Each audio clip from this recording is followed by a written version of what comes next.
Hi అండి. Very good morning. ఈరోజు మనం తెలంగాణలో జరిగిన ల్యాబ్ టెక్నీషియన్ గ్రేడ్ 2 ఎగ్జామ్‌కి సంబంధించిన ఎక్స్‌పెక్టెడ్ కట్ ఆఫ్ అయితే చూద్దాం. ఈ ఎక్స్‌పెక్టెడ్ కట్ ఆఫ్ చూసే ముందు మనము ఎన్ని పోస్టులున్నాయి, ఎంతమంది అప్లై చేసిర్రు, కాంపిటీషన్ ఎంతుందనేది చూసిన తర్వాత మనము ఎక్స్‌పెక్టేషన్ కట్ ఆఫ్‌కి అయితే ఎళ్దాం. మనకు జోన్ 2 ఈరోజు జోన్ 2లో వచ్చేసి ఈ 135 పోస్టులకు 2670 మంది అప్రాక్సిమేట్‌లీగా 2670 మంది అప్లై చేయడం జరిగింది. కాంపిటీషన్ అయితే ఉంది. మనకు ఈచ్ వన్ ఒక్క పోస్ట్‌కి వచ్చేసి 18 మంది కాంపిటీషన్ ఉన్నది. ఇది ఎలా చెప్తున్నానంటే మనకు ఒక పేపర్ స్టేట్మెంట్‌లో వచ్చింది. అప్లికేషన్స్ మొత్తం మనకు 24,045 అప్లికేషన్స్ వచ్చినాయి.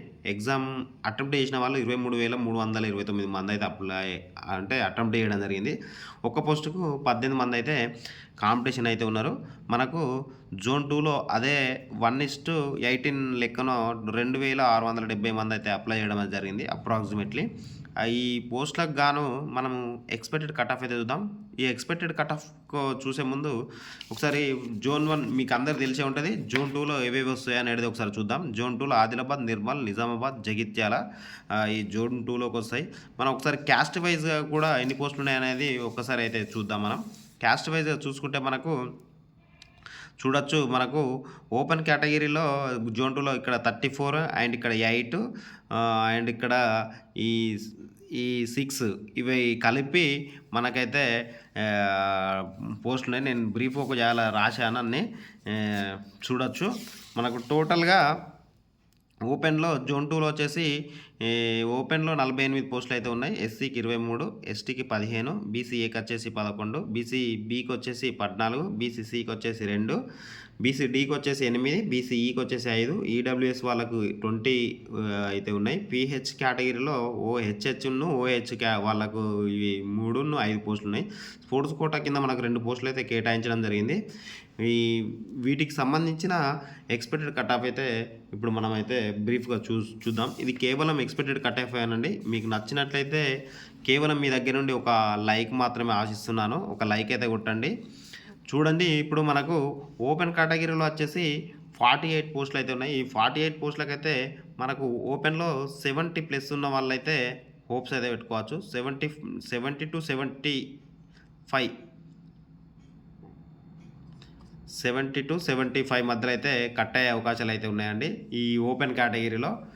మనకు ఎస్సీకి వచ్చేసి 65-68 మధ్యలో కట్ ఆఫ్ అయితే అయ్యే అవకాశాలు అయితే ఉన్నాయండి. అదేవిధంగా ఎస్టీకి 65 వచ్చిన వాళ్ళు హోప్స్ పెట్టుకోవచ్చు. అదేవిధంగా బీసీఏలో వచ్చేసి 65, బీసీ బీలో వచ్చేసి మనకు నియర్ బై 70కి దగ్గరలో ఉంటుందండి. మనకు 68 ప్లస్ మార్క్ ఉండాలి. అదేవిధంగా బీసీసీలో వచ్చేసి మనకు 50+ మార్క్స్ ఉంటే సరిపోద్దండి. అదేవిధంగా బీసీడీలో కాంపిటీషన్ హెవీగా ఉంది. మనకు 68+ మార్క్స్ ఉన్న వాళ్ళైతే హోప్స్ అయితే పెట్టుకోవచ్చు. అదేవిధంగా బీసీఈలో వచ్చేసి మనకు కాంపిటీషన్ లేదండి. వీళ్ళకు 50+ మార్క్స్ ఉన్న వాళ్ళు హోప్స్ అయితే పెట్టుకోవచ్చు. ఈడబ్ల్యూఎస్‌లో కూడా కాంపిటీషన్ లేదు. వీళ్ళు కూడా 50+ మార్క్స్ ఉన్న వాళ్ళైతే హోప్స్ అయితే పెట్టుకోవచ్చు. పీహెచ్ కేటగిరీలో మనకు 40+ మార్క్స్ ఉన్న వాళ్ళు హోప్స్ అయితే పెట్టుకోవచ్చండి. 40 స్పోర్ట్స్ ఉన్నవాళ్ళు కూడా 40+ మార్క్స్ ఉన్న వాళ్ళైతే హోప్స్ అయితే పెట్టుకోవచ్చు. ఇవి మీకు నేను 80 మార్క్స్ చెప్పడం జరిగింది. మొన్న కండక్ట్ అయిన ఎగ్జామ్‌లో 80+ మార్క్స్ ఉన్న వాళ్ళైతే 80 మార్క్స్‌కు ఎక్స్‌పెక్టేషన్ అయితే చెప్పడం జరుగుతుంది. దీంట్లో కొంతమందికి 20 మార్క్స్ వెయిటేజ్ అయితే కలవడం జరుగుతుంది. మీకు తెలిసిన విషయమే. ఈ 20 మార్క్స్ ఎక్స్‌పీరియన్స్ సర్టిఫికేట్‌ని బేస్ చేసుకొని అయితే ఇస్తారు. ఈ 20 మార్క్స్ దీంట్లో ఎవరికి ఎన్ని మార్కులు కలుస్తాయి అనేది అది మీకు తెలిసి ఉండాలి. ఈ 20 మార్క్స్ వెయిటేజ్ ఎవరికైతే కలుస్తాయో వాళ్ళకి 100% జాబ్ అయితే వచ్చే అవకాశాలు అయితే ఉన్నాయండి. ఒకవేళ ఈ 20 మార్క్స్ కలవని వాళ్ళు కొద్దిగా వాళ్ళకు నేను 100% చెప్పలేను. ఈ 20 మార్క్స్ కలిసిన వాళ్ళు ఈ దీంట్లో ఉంటే మాత్రం 100% వాళ్ళకు జాబ్ పక్కా అండి. మీకు ఈ ఎక్స్‌ప్లనేషన్ నచ్చినట్లయితే మీ దగ్గర నుండి కేవలం ఆశించేది ఒక లైక్ మాత్రమే.